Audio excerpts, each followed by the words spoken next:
My name is Andrea. I'm also known as the Bipolar Babe, and I'm very passionate about spreading awareness about mental health, and I'm Executive Director of the Bipolar Disorders Society of BC.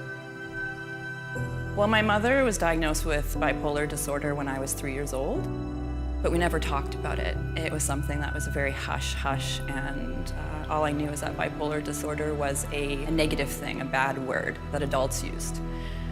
Little did I know I would succumb to the same fate as my mom. I was diagnosed with bipolar disorder when I was 25 years old.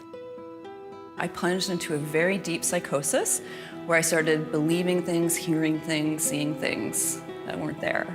As well, I went into this very elevated, serious mania where I was doing things out of character. I was hospitalized for a month, and that was basically the beginning of my mental health journey.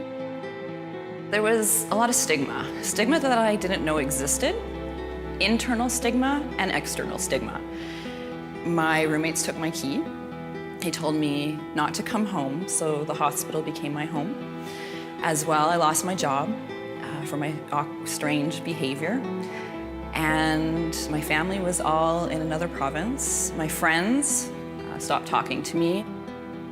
And yeah, the biggest piece was being homeless and staying in the hospital. My path to recovery with mental illness began when I decided that I wanted to take back my life and try something new. So I moved to South Korea and I became a teacher for children, and then eventually university professor.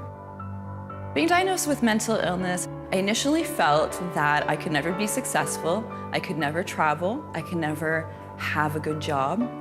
And then I soon realized as time went on that I could actually live an extraordinary life.